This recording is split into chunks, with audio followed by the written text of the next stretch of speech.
ज़रा सोचो, रात के वक़्त तुम बस में बैठते हो और तुम्हारी एक पल के लिए आँख लगती है और जब आँख खुलती है तो सब कुछ बदल चुका है।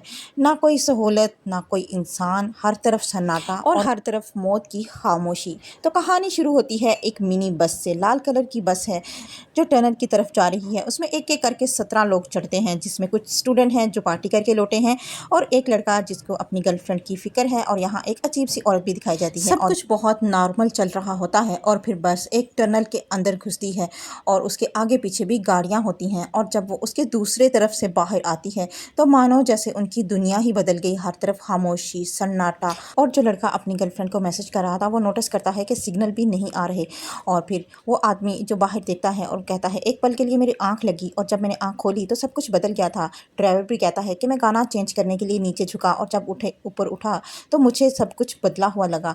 मानो सबने एक-एक बार आँख झपकी और दोबारा से खोली तो किसी और ही दुनिया में पहुँच गए थे और उनके साथ ये क्या अजीबो-गरीब हो रहा है, ये देखने के लिए 2 लोग हिम्मत करते हैं और बस से नीचे उतरते हैं और मार्केट की तरफ जाते हैं। दुकानें खाली थी, रेस्टोरेंट में खाना टेबल पर लगा हुआ था, लेकिन वहाँ पर कोई भी मौजूद नहीं था। हर तरफ सन्नाटा था, मानो एक कुत्ता तक भी नहीं उस रोड पर था और वो लोग काफ़ी ज़्यादा परेशान होते हैं और चीखने लगते हैं और आवाज़ें देने लगते हैं, लेकिन उनकी आवाज़ कोई भी नहीं और उनकी अपनी आवाज़ ही गूंजती है और वो अपने मोबाइल पर न्यूज़ और टाइम देखते हैं जो 2:30 पर रुका हुआ था। कोई न्यूज़ अपडेट नहीं हुई थी और फिर एक लड़का और लड़की रोड पर जा रहे होते हैं कि दूर उनको एक मास्क पहना हुआ अजीब सा आदमी खड़ा हुआ नज़र आता है और वो लड़का हैरत से उसकी तरफ देखता है और जब दूसरी तरफ देखकर दोबारा उधर देखता है तो वहाँ से गायब होता है और जो साथ उसकी लड़की आई थी उसकी तरफ नज़र पड़ती है तो वो बहुत ही अजीब हालत में थी। उसका चेहरा नीला पड़ा हुआ था और बाल बुरे तरीके से हवा में उड़ रहे थे और जो दोबारा उसकी तरफ आंख झपक कर देखता है तो बिल्कुल नॉर्मल होती है। और फिर हम 4 स्टूडेंट को देखते हैं जो पीछे उतरे थे जगह का जायज़ा लेने के लिए। उनमें से एक की तबीयत ख़राब होती है जिसको वॉमिटिंग होती है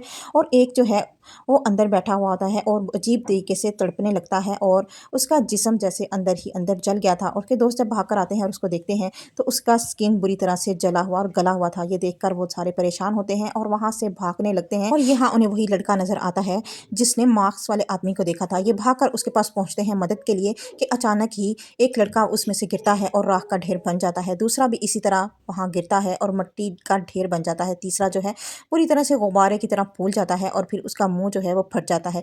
यहाँ बाकी लोगों के मोबाइल पे एक साथ एक मैसेज आता है और ये मैसेज किसी इमरजेंसी का नहीं था। सबके मोबाइल पे ऐसा ही एक कॉल आता है और जब वो फ़ोन उठाते हैं तो आगे से कोई इंसान नहीं बोलता बल्कि अजीब सी आवाज़ बीबी वाली आवाज़ आती है जैसे कोई कोड बोल रहा हो और उसमें से एक लड़का चश्मे वाला जो टेक्निकल था वो उस आवाज़ को रिकॉर्ड करने की कोशिश करता है और लैपटॉप में जब वो मैसेज लिखता है तो वो कोई मदद या राहत का मैसेज नहीं था। उसको देखकर वो और भी ज़्यादा डर जाते हैं। वो कोई खबरदार करने जैसा मैसेज था।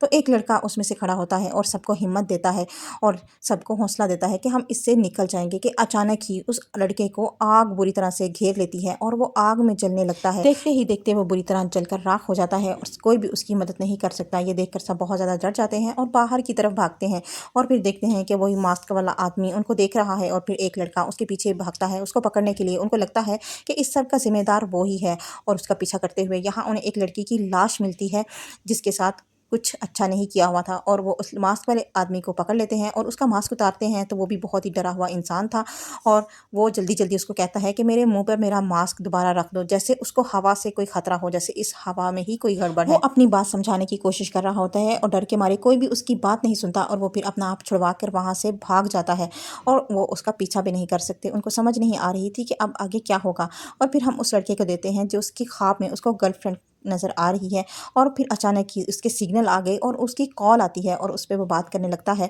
और वो उसको बताती है कि तुम कहाँ चले गए और तुम्हें गए हुए 6 साल हो गए। ये सुनकर वो चौंक जाता है और फिर वो बताता है कि ये कैसे हो सकता है, यहाँ तो हमने एक रात ही गुजारी है और पीछे हमारे 6 साल का अरसा गुजर चुका है। अब 17 लोगों में से बहुत कम लोग बचे हैं। वो सब एक कैफ़े में इकट्ठे होते हैं और उस लड़की के बॉयफ्रेंड का चेहरा नीला पड़ता है और सब देखते हैं कि कैसे वो राख में बदल रहा है और सारे ऐसे ही परेशान हो जाते हैं। उन्हें लगता है कि कोई चीज़ है जो हमें अंदर ही अंदर जला रही है और ख़त्म कर रही है। फिर वो लड़का बताता है कि कैसे पता नहीं कैसे मेरी गर्लफ्रेंड का मुझे कॉल आया और उसने बताया कि हम 6 साल से गायब हैं। बात सुनकर सब हैरान होते हैं और फिर एक लड़का वही चश्मे वाला लड़का सामने देखता है और कहता है यहाँ शायद कोई प्लांट फैक्ट्री है जिसके फटने से हम मर चुके हैं। लेकिन वो ड्राइवर कहता है कि गाड़ी में पेट्रोल ख़त्म हो गया है और मैं पेट्रोल पंप पर जाता हूँ और वहाँ से पेट्रोल लोड कर आता हूँ। फिर हम उस केमिकल फैक्ट्री की तरफ चलेंगे, शायद हमें वहाँ से कोई मालूमात मिले। और वो ड्राइवर जैसे ही पेट्रोल लोड करके अपनी बस में बैठता है तो उसे वो नशेई आदमी पीछे बैठा हुआ नज़र आता है। वो उस पर हमला कर देता है क्योंकि वो नशे में था। तो ड्राइवर उसके कंधे पे एक चाकू मारता है और उसको बाहर गिरा देता है और बस को लेकर वहाँ से निकल जाता है। और यहाँ हम देखते हैं कि 2 लड़के पैसेंजर जो वहाँ बैठे होते हैं रेस्टोरेंट में, वो उसको बताता है कि हम दोनों एक साथ बस से उतरे थे और हमारे साथ एक लड़की भी थी जिसको मेरे दोस्त ने बुरी तरह से मार दिया था और उसके साथ ज्यादती भी की थी। फिर इनको याद आता है कि जब ये मास्क वाले आदमी के पीछे भागे थे तो इन्हें एक लड़की की लाश मिली। यहाँ सब सुनकर काफ़ी ज़्यादा गुस्से में आते हैं और उस लड़के को मारने लगते हैं। एक आदमी कहता है कि मेरी भी घर में 2 बेटियां हैं और वो भी किसी की बेटी थी, तुम बहुत ज़ालिम हो और तुम्हें जीने का हक नहीं। उसको मारने लगते हैं और वहाँ वो सारे मिलकर ये फैसला करते हैं कि इसको मार देंगे। वो किचन से एक चाकू लेकर आती है और उस पर वार करने लगते हैं। सारे उसको मार देते हैं और फिर उसकी लाश को टिकाने लगाने लगते हैं। जैसे ही अलमारी में रखते हैं उसकी लाश को कि अचानक ही वो आंखें खोल देती है और जिंदा हो जाती है और वो उस पर हमला करने लगती है। वो चश्मे वाला आदमी उसका ध्यान भटकाता है और दोबारा से उस पर वार करके उसको गिरा देता है और बुरी तरह से पीट कर उसको मार देता है। और फिर वो सारे लोग अपने अपनी ज़रूरत का सामान वहाँ से इकट्ठा करने लगते हैं और वो तैयार होते हैं उसी केमिकल फैक्ट्री की तरफ जाने के लिए। और बाहर निकलते हैं तो देखते हैं कि बाहर बहुत सारी गाड़ियाँ और बहुत सारे लोग जमा हैं जो वही ब्लैक मास्क पहने हुए हैं और ऐसे जैसे पूरी आर्मी है। वो लोग इनकी तरफ बढ़ते हैं इनको पकड़ने के लिए। ये सब भाग कर बस के अंदर सवार हो जाते हैं और ये बस ही इनका आखिरी सहारा थी। और फिर वो ड्राइवर बस को दौड़ाता है। वो थोड़ा ज़ख्मी होने के बावजूद बस को बड़ी एहतियात से और भगाता है और वो लोग ब्लैक मार्क्स वाले उनके पीछे आ रहे होते हैं, उनको पकड़ने की कोशिश करते हैं, उनको हट करते हैं। बस उनकी ख़राब हो जाती है और एक जगह पर आकर रुक जाती है। अब वो देखते हैं कि अब वो क्या करेंगे कि अचानक आसमान से लाल पानी बरसने लगता है जैसे खून की बारिश हो रही हो।